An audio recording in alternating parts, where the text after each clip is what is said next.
እግዚአብሔር በኢትዮጵያ ምድር ቀብቶ ካስነሳቸው አገልጋዮች መካከል በብዙዎች ዘንድ እጅግ የሚወደዱ የእግዚአብሔር ሰው ፓስተር መስፍን ሙሉጌታ ናቸው።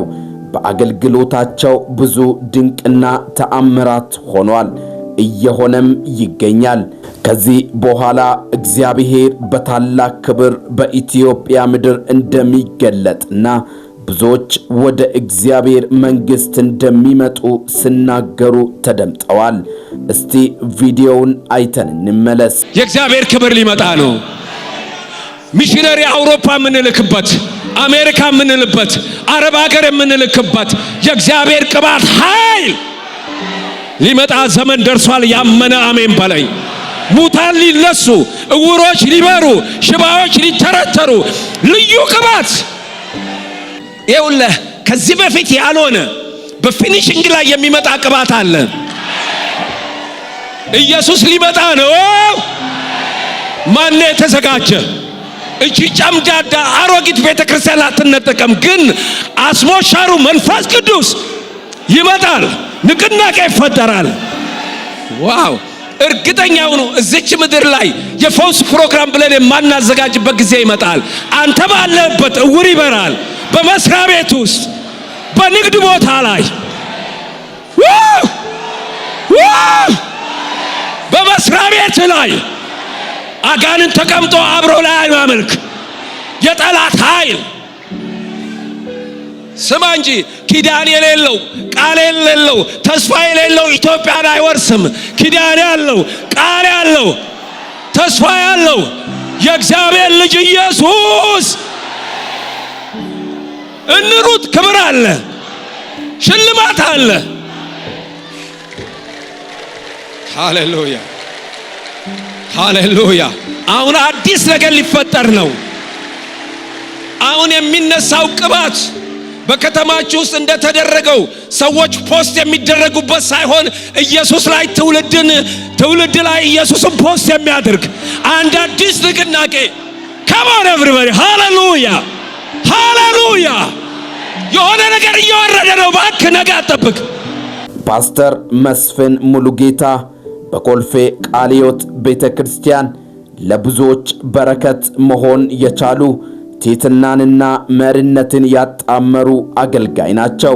ፓስተር መስፍን ሙሉጌታ ለዓመታት በኮልፌ ቃለ ሕይወት ቤተክርስቲያን በታማኝነትና በትጋት ብሎም በብዙ መሰጠት ያገለገሉ እግዚአብሔር በድንቅ የሰራባቸው ለብዙዎች መዳን ምክንያት ያደረጋቸው ታላቅ የእግዚአብሔር ሰው ናቸው። በኢትዮጵያ ቤተክርስቲያን ታሪክ በፈውስና በተአምራት አገልግሎት ካገለገሉ አገልጋዮች መካከል ፈርቀዳጅ ናቸው። የእግዚአብሔር ሰው የሆኑት ፓስተር መስፍን ሙሉጌታ በአገልግሎት ጉዟቸው መጀመሪያ ላይ የነበራቸው ጽናት የሚደነቅ ነው። በኮልፌ ቃለ ሕይወት ቤተክርስቲያን ውስጥ ቤተክርስቲያኗን ብቻ ሳይሆን በአካባቢ ያሉትን ምዕመናን ልብ መግዛት ችለዋል። የእሳቸው መሪነት በስልጣን ሳይሆን በአገልጋይነት መንፈስ የተገነባ ነበር። ፓስተር መስፍን በመድረክ ላይ ሲቆሙ ታዳሚው የሚጠብቀው አንድ ነገር አለ። እርሱም የቃሉ እውነት ነው። የቃለ ሕይወትን አስተምሮ በጥብቅ የሚከተሉት ፓስተር መስፍን ሙሉጌታ ወንጌልን ያለመበረዝ ያለማጋነንና ለዘመኑ ትውልድ በሚገባ በማቅረብ በማስተማር ይታወቃሉ። የእሳቸው የስብከት ዘይቤ ምዕመናን በግል ሕይወታቸው እንዲለወጡና እምነታቸው በሥራ እንዲገልጥ የሚያደርግ ነበር። ፓስተር መስፍን ሙሉጌታ ከመድረክ ውጭም አገልጋይ ናቸው። ችግር ውስጥ ያሉትን ምዕመናን በመጠየቅ በምክርና በጸሎት በማገዝ የብዙዎች እንባ በሳቸው አገልግሎት ታብሷል። የፓስተር መስፍን ሙሉጌታ ስም ሲነሳ በኮልፌ አካባቢ የሳቸው የአገልግሎት ትጋት፣ ታማኝነትና ለወንጌል ያላቸው ፍቅር ሁሌም ይነገራል። የዘሩት የመንፈሳዊነት ዘር በብዙ ምዕመናን ሕይወት ውስጥ ፍሬ አፍርቷል። እሳቸው እንደ ተክል ናቸው። ስር ሰደው ጥላ ሆነው ለብዙዎች የመንፈስ መታደስን አምጥተዋል።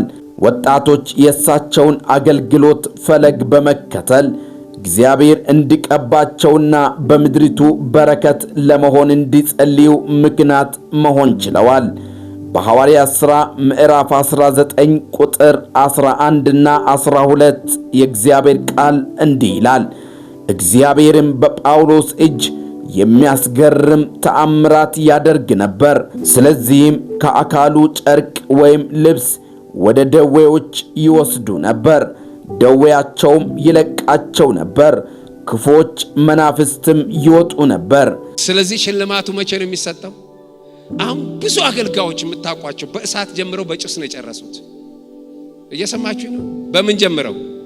በእሳት ጀምረው በጭስ ነው። ጭስ ደግሞ አንድ ጊዜ እሳት አለ ነው። ብዙ የምታውቋቸው ታላላቅ አገልጋዮች እኛ በጭስ ሳይሆን በእሳት ጀምረን በእሳት እንጨርስ። ለምን? ሩጫችን ወደፊት። በእሳቸው የአገልግሎት ዘመን ከሆነው ታላላቅ ተአምራቶች መካከል የሚከተለው አንዱ ነው። አሁን እኛ ቸርች ያለው አገልግሎት ከፈውስ አገልግሎት አለፍን፣ ከተአምራት አለፍን፣ ወደ ፈጠራ ገብተናል። የእውነት ነው። ፓስተሬ መጥቶ ማየት ይችላል። አንድ ቀን እንዳውም ምን ገጠመኝ፣ ማክሰኞ ዕለት ሁሉ ላይ እጅ ነው ምጭነውና አንድ ሴት መጣች። ነጠላ ለብሳ ነው ልክ እንደ ኦርቶዶክስ። መቼም እነሱ እኮ በጣም ጥሩ ነው ስርዓቱ፣ ደስ ይላል። እና መጣች። እኔ ኦርቶዶክስ ነኝ አለች። እሺ እኔ እህት አልኳት። አክራሪ ነኝ አለች። ካከረርሽ ለምን መጣሽ አልኩት። አይ አንተ የመድኃኒዓለም ሰው እንደሆንክ አምናለሁ አለች። እሺ አልኳት። እሺ ምን ልታዘዝ የኔ እህት አልኳት። ልጅ ይዛ ነበር። እውነት ነው አልዋሽም። እዚህ ጋር ማይትቼ ልጇ 8 ዓመት ነው፣ ጣት የለውም ምንም ነገር ሲወለድ። ይሄ ጣት እንዲበቅል ጸልይ አለች። ደነገጥኩ። ያለትን የተፈተንኩት 2 ቀን ተፈትኛለሁ። በኋላ እሷም እንዳትቀየም እጄን ዘረጋውና በዚህ እንደዚህ ጣት ያልኩትና በኢየሱስ ጣት ብቀል አልኩና እኔ ሄድኩኝ። እያገለገልኩ እያለ ህዝቡ ፌንት ሆኖ ወደቀ። ከዚህ ቀጫጭን አጥንቶች ታ በለወጡ። ውሸት አይደለም፣ የእውነት ነው። የማመልከው አምላክ እውነት ነው። የሌለን ነገር ወደ መኖር የሚያመጣ አምላክ ነው። ይሄ ዝም ብሎ የጨዋታ አምላክ አይደለም። ማን ነው እንደሱ? እስቲ ንገሩኝ። በዓለም ላይ 100,000 ህዝብ ነው፣ 100 ቢሊዮን ህዝብ ነው ከአዳም ጀምሮ እስከ ዛሬ ኖር የሚባለው። ጀግኖች ተነስተዋል፣ ጀነራሎች ተነስተዋል፣ ነገስታት ተነስተዋል፣ የሃይማኖት መሪዎች ተነስተዋል፣ ፈላስፎች ተነስተዋል። ብዙ ሁሉንም ሞት አሸነፋቸው። የአጥንታቸው ቁርጥራጭ አርኪኦሎጂስቶች ሄደው ቢቆፍሩ የአጥንታቸው ቁርጥራጭ በምድር ላይ ይገኛል። የኔ እምነት ጀማሪና ፈጻሚ ኢየሱስ ሞተ፣ ተቀበረ። አርኪኦሎጂስቶች መቃብሩን ቢቆፍሩ ተነሷል። ውድ የመልእክተኛ ሚዲያ ተከታታዮች ለዚህ ቻናል አዲስ ከሆኑ ሰብስክራይብ፣ ላይክ እንዲሁም ለሌሎች እንዲደርስ ሼር በማድረግ ቤተሰብ ይሁኑ። ይህ መልእክተኛ ሚዲያ ነው።